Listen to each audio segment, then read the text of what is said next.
नमस्कार, स्वागत है आपका। आप देख रहे हैं हमारी खास पेशकश लीगल हेल्पलाइन और मैं हूं आपके साथ अनंत। इस देश का लोकतंत्र इस देश की खूबसूरती का एक अभिन्न अंग है, जहां जनता का जनता के लिए जनता द्वारा शासन के एक सूत्र पर चलते हुए हर एक नागरिक को समानता के साथ स्वेच्छा से जीने का अधिकार दिया जाता है।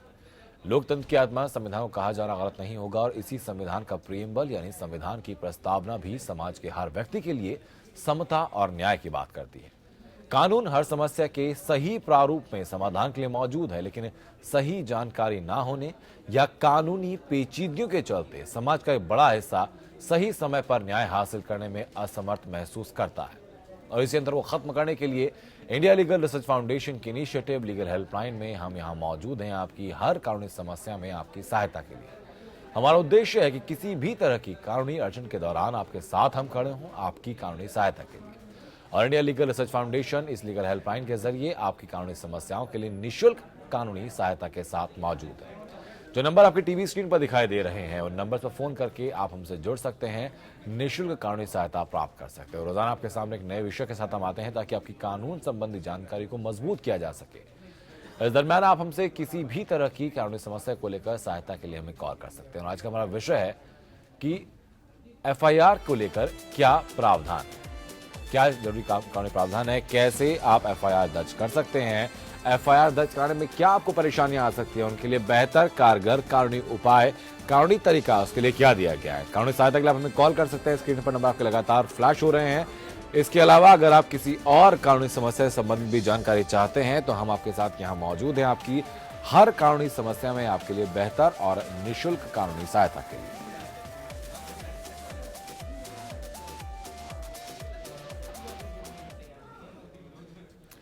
और आज हमारे साथ पंकज जायसवाल साहब मौजूद हैं, अधिवक्ता हैं दिल्ली हाई कोर्ट से। पंकज जी, बहुत बहुत स्वागत सर आपका इस शो में आने के लिए। जब हम लोग सर एफआईआर की बातें करते हैं तो एफआईआर का ऑब्जेक्टिव दरअसल क्या होता है? Sir, FIR that is first information report as defined under section 154 CrPC ji. इसमें बेसिकली आप जो इंफॉर्मेशन होता है इंसिडेंट का उसके बारे में बताते हैं। वो सारांश में होता है, ज़्यादा डिटेल में भी ना हो, दैट इज सफिशिएंट कि आप सारांश में ही बता दें जी। इंसिडेंट कैसे हुआ, टाइम ऑफ इंसिडेंट क्या है, डेट ऑफ इंसिडेंट का क्या है, प्लेस ऑफ इंसिडेंट क्या है और किसने किसके अगेंस्ट में क्या इंसिडेंट किया है, that is sufficient to registered an FIR. ठीक है। इस वक्त सर दीनदयाल शर्मा मुंबई से हमारे दर्शकों में जुड़ चुके हैं। दीनदयाल जी, स्वागत है आपका। अपनी बात आप रखिए, कैसे आपकी सहायता हम लोग कर सकते हैं?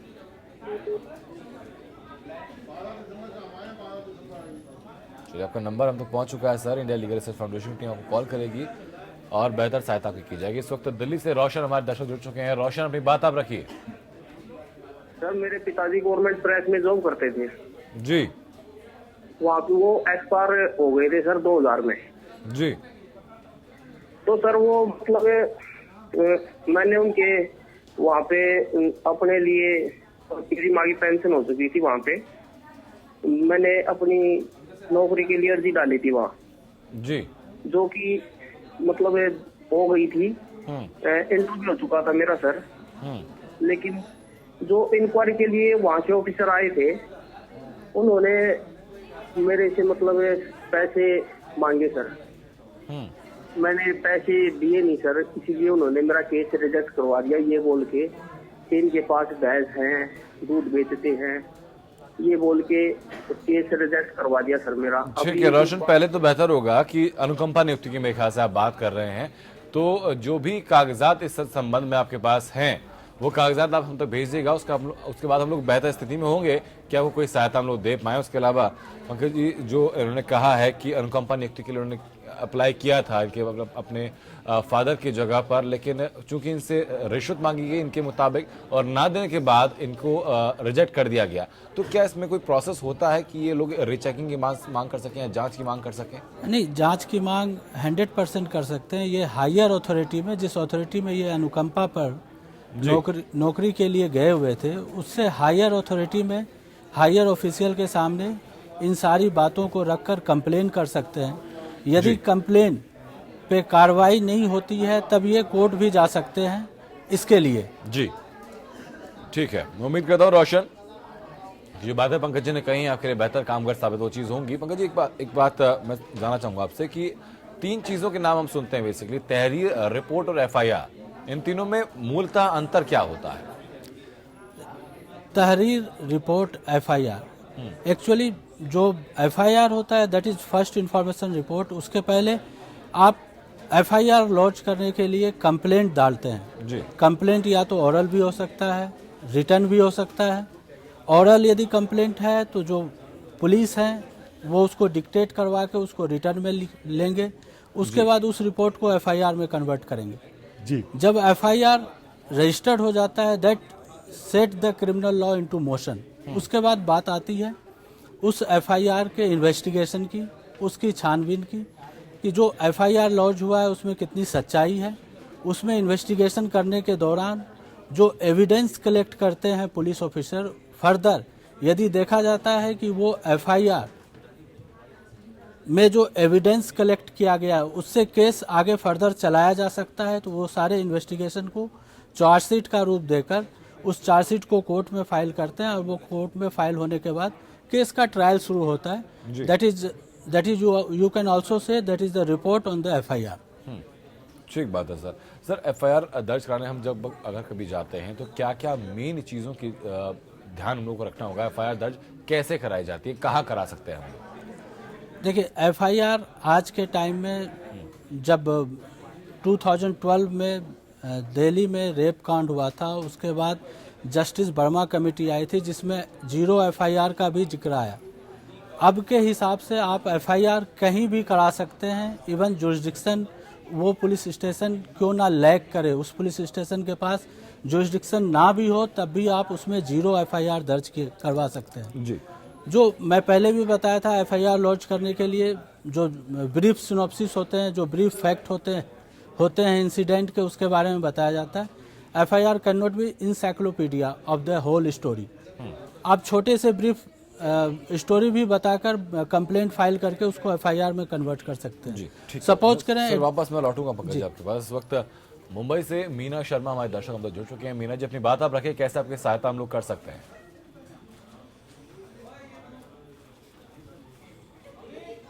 मीना अब तक आवाज पहुंच रही है हमारी?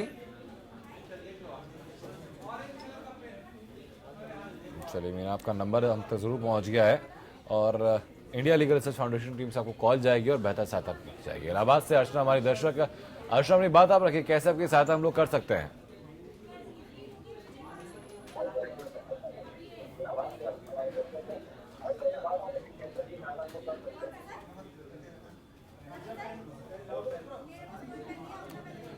अच्छा, अपनी टीवी की वॉल्यूम पहले आप बंद कर लीजिए ताकि बेहतर तरीके से आपकी बात हम लोग सुन पाए, और आपकी आवाज हम तो पहुंच पा रही है, अपनी बात आप रख सकती हैं।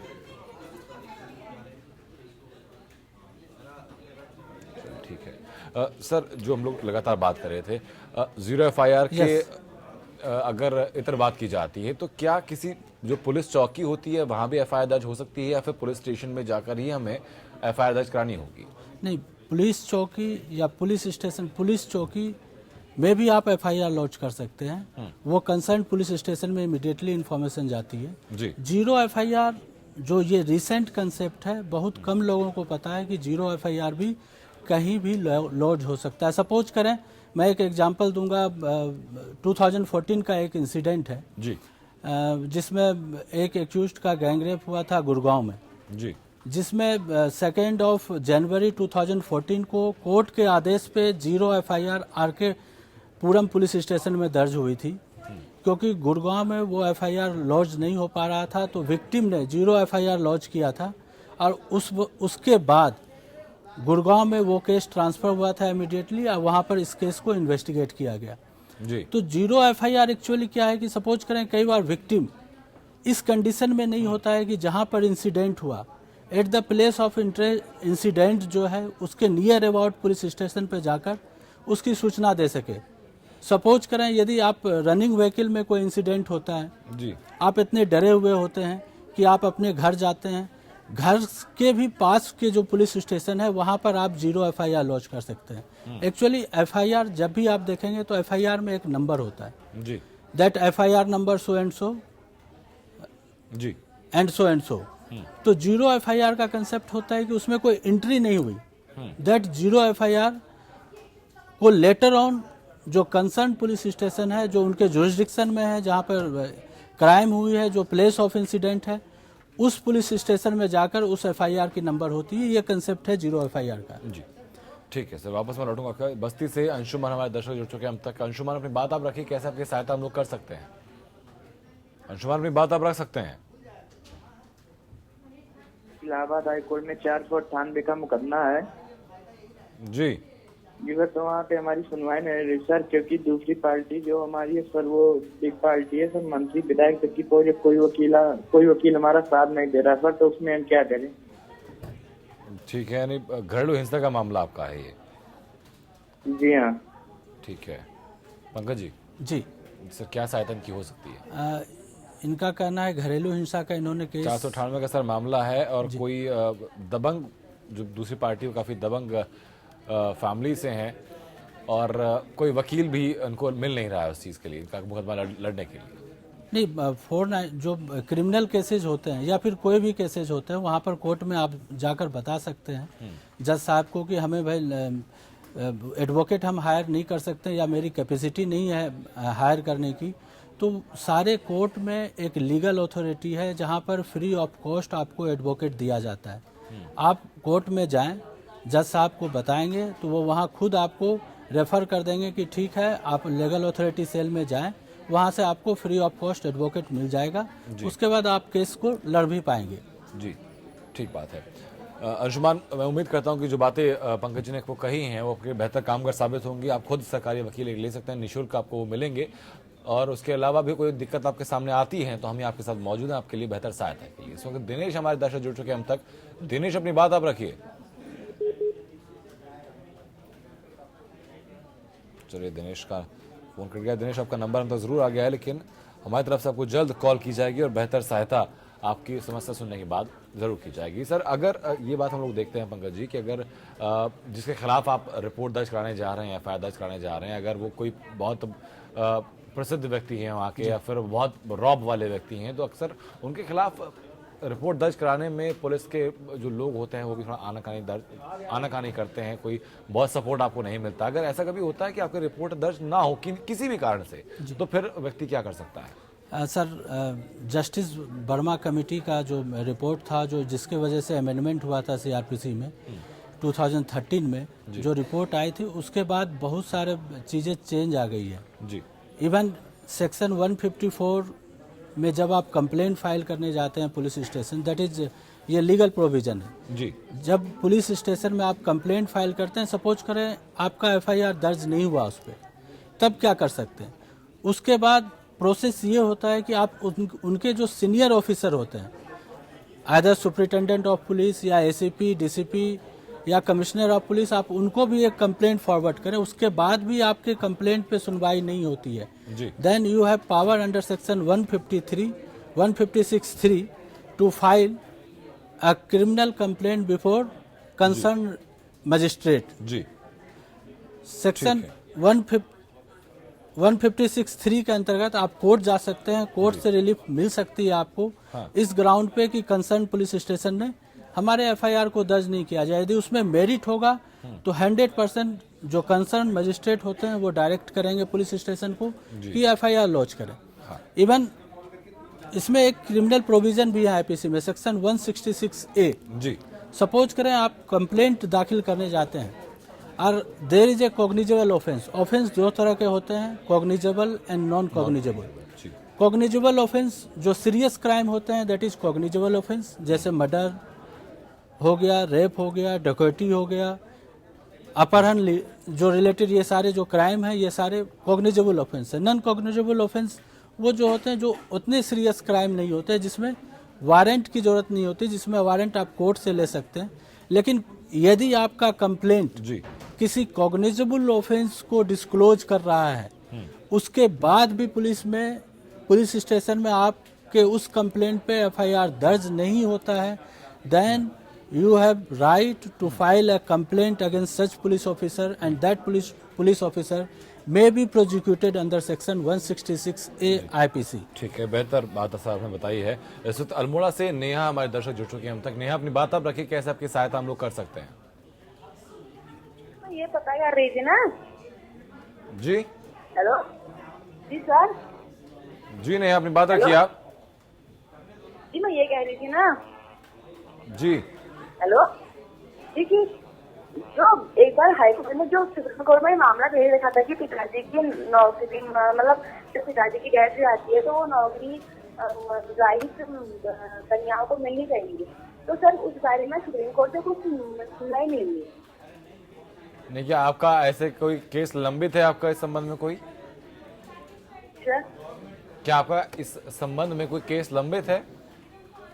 जी तो एक काम कीजिए नेहा, अगर आपको कोई केस लंबित है इस मामले में, तो जो मामले अदालत में होते हैं उनके लिए बेहतर होता है कि जो कागजी कार्रवाई हो चुकी है, अदालत में कार्रवाई हो चुकी है, उन कार्रवाई को पहले हम लोग समझ लें, उस वक्त के बाद हम लोग बेहतर स्थिति में आते हैं कि आपको कोई इस बारे में कोई सलाह दे पाए। तो जो भी आपका केस लंबित है इस मामले को लेकर, उस केस से संबंधित जितने भी कागजात हैं वो आप हम तक भेज दीजिएगा। हम लोग बेहतर स्थिति में होंगे आपको बेहतर सहायता पहुंचाने के। बहुत शुक्रिया आपका जुड़ने के लिए। उस वक्त अलीगढ़ से वीरेंद्र हमारे दर्शक जुड़ चुके हैं अब तक। वीरेंद्र, अपनी बात आप रखिए।